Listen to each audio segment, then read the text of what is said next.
Bērni nemācās no viņiem pateiktā, viņi mācās no tā, kā mēs viņiem parādam savu attieksmi, kā mēs attiecamies pret viņiem, un tāpēc es arī uztaisīju tikko 2 video, kur vienkārši negaidīti piegāju pie saviem bērniem un pajautāju, kas viņiem manī nepatīk.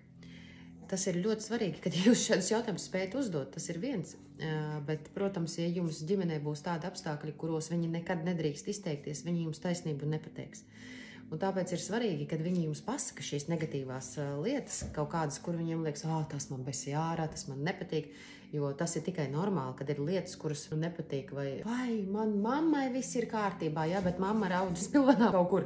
Tāpēc, piemēram, es esmu tik impulsīva un tāda varbūt asāka, ja, kad es labāk paceļu toni vai es uzreiz izsaku kaut kādu novērojumu vai kaut kādu prasību, bet es neko neatstāju uz rītdienu. Ja mēs kaut ko risinām, tad risinām šodien.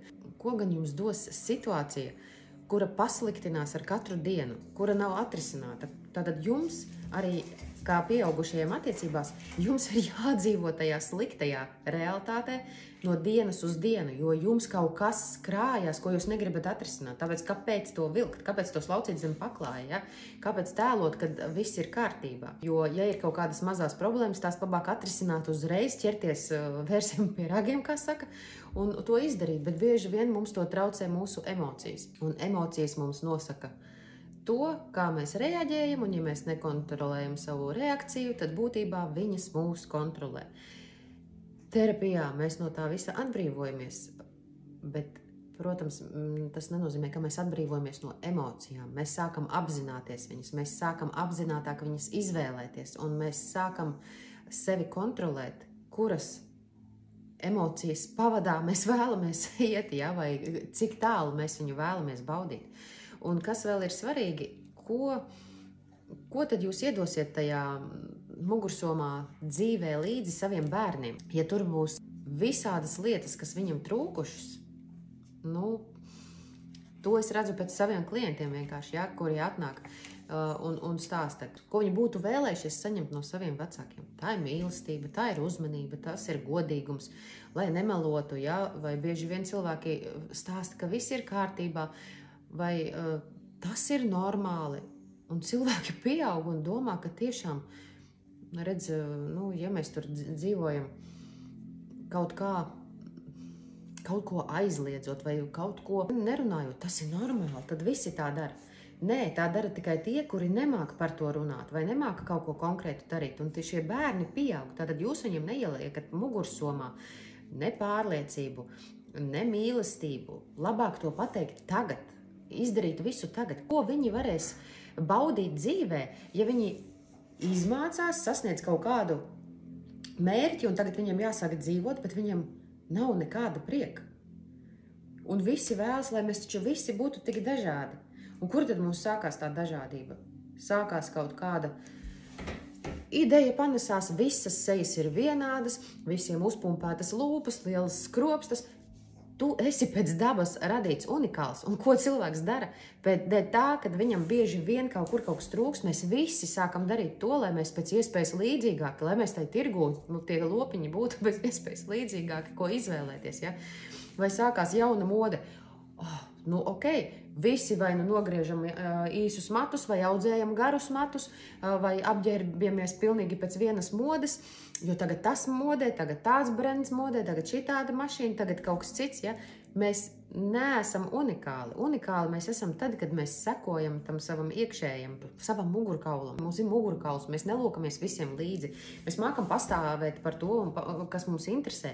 Mēs vispār mēģinam saprast arī, kas mums interesē.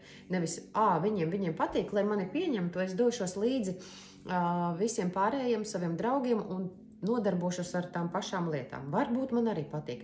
Jā, jo ja tev mājās vai kaut kur citur būs slikti, tad noteikti, ka tevi arī atbalstīs tur, kur tu piedalies, kur ir jautri, bet cik ilgi?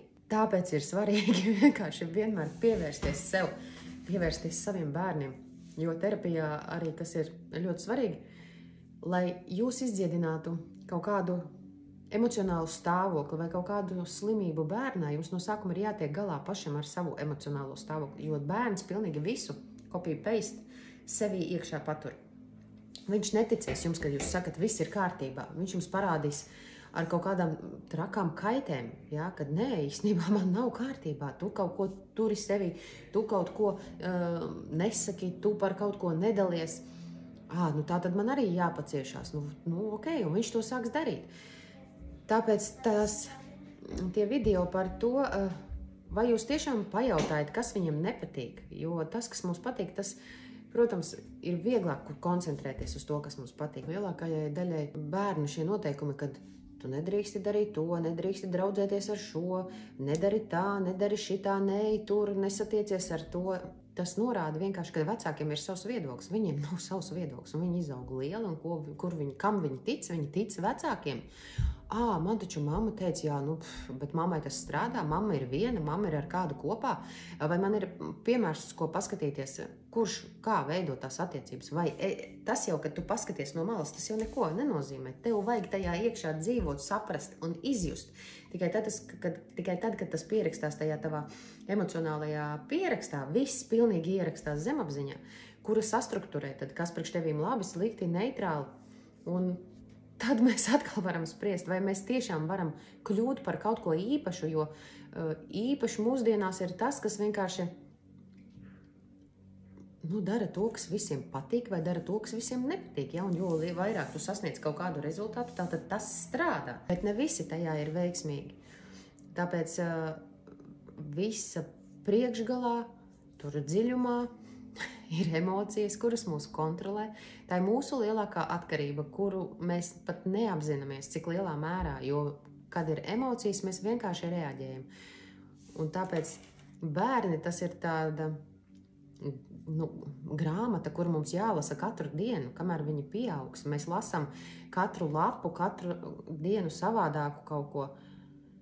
Un mēs atceramies, kā bija mums, kādas bailes mums tas izceļ ārā, par ko mēs uztraucamies, kāpēc mēs gribam kaut ko atļaut vai aizliegt, vai dodam lietas viņiem, par kurām viņi nemaz īsti nepriecājās, vai mēs ievērojam, kuras lietas viņi noliek jau pēc kaut kāda mirkļa, kur mēs viņus varam atrunāt, kur nē, kas viņiem būs noderīgs. Jo ar to, ko neiedosim, kā jau vēlreiz teicu, ja, viņi ies meklēt pēc tam dzīvē. Viņiem vajadzētu iziet dzīvē un jau ar pilnu bagāžu, laimīgiem, pārliecinātiem, nenostrostētiem, nenočmarītiem, ja, iet dzīvē, laimīgiem tagad dzīvot, kad es esmu dabūjusi savu izglītību, es esmu nospraudis sev kaut kādu mērķi, es varu doties tālāk. Un tad sākās. Bet kāpēc es neesmu laimīgs? Kāpēc mani neviens nemīl? Es gribu mīlēt, kāpēc mani atraida vai kaut kas tam līdzīgs? Cilvēki nemāka veidot attiecības, ja? Un bieži vien tur arī sākās visas problēmas. Attiecības jāveido gan darbā, gan mājās, gan ar ģimeni, ja? Un jo vairāk mēs kaut ko atšķirīgāku daram nekā mūsu ģimene, jo bieži vien lielāku pretestību mēs saņemam. Un tad mums rodās šīs situācijas, kad cilvēki ir vieni paši pret visiem, un viņi domā, kā tad es tā varēšu iet tālāk, vai kā tad es tagad pastāvēšu par savu bērnu, taču visi tā saka, visiem ar to ir jāsaskarās, ja jums jāklausās, kas tam mazajam cilvēkam ir svarīgi, ja, un bieži vien viņi nemaz nav vairs tik mazi un tik svarīgi, nejūtās, un tāpēc viņi izdara dažādākās, briesmīgākās lietas, par kurām pēc tam visiem nāks nožēlot. Un, lai tā nebūtu, investēsim pirmkārt paši sevī. Arī mēs to turpinam joprojām darīt. Jo, ja jūs paskatāties uz veiksmīgiem cilvēkiem, tad viņu sarakstā noteikti ir vesela kaudze ar dažādām izglītojošām programmām, kursiem, kur viņi visu laiku piedalās, kaut kādus progresīvus treniņus apmeklē, kaut kādas jaunas tehnoloģijas. Viss mainās līdzi laikam. Tas nav tā, ka es vienreiz tagad pirms 30 gadiem kaut kādu pabeidzu universitāti, un tagad man šīs zināšanas derēs visam mūžam. Ko es tālāk darīšu, ja mana dzīve nestrādā, ja? Tāpēc ir svarīgi vienmēr to, kas mums tur iekšā, savienot ar to, kas ārā. Un tikai tad, kad šeit sāk strādāt, viņš sāk arī pasaule, mums sāk piedāvāt tās iespējas, jo mums vienkārši atverās acis, un mēs sākam redzēt. Mēs nesēžam tajā, es nevaru, nezinu kā, jo ko tik mēs paši ar sevi nedaram? Mēs paši sev aizliedzam, mēs paši šaubamies. Radītājs mums dod visu, tad viņš pat mums dod šaubīties un noliegt un kritizēt un nepieņemt. Mēs to visu varam darīt. Mēs varam būt jebkādā reliģijā un karā un mierā un jebkur. Viņš to visu pieņem. Bet starpība ir kāda, ko tu ar to iesāksi? Ja? Ko tu iesāksi ar savu dzīvi? Ja tev tiek piedāvāts viss, un tas ir viss, ko tu no tā visa tikai izvēlies, jo tas iziet caur šejieni, tas ir kopija, paste no šejienes, print out tavā dzīvē. Tu nevari saņemt neko vairāk un neko mazāk, vienīgi tikai to, kas tev tur ir galvā. Ja tu teiksi, kā tu tā var būt, tikai tas, kas manā dzīvē. Nu tā vienkārši ir, jo tu jau ne par ko citu nevari izdomāt, kā tad tikt kaut kur pie tā, kur tev būs vairāk. Atslāpt ir ļoti vienkārši un atkal noripot kaut kur lejā, ja, lai kāds cits par tevi rūpētos, lai tu būtu upuris, lai vienmēr čīkstētu, pīkstētu. Tev ir iespējas izvēlēties cilvēkus sev apkārt.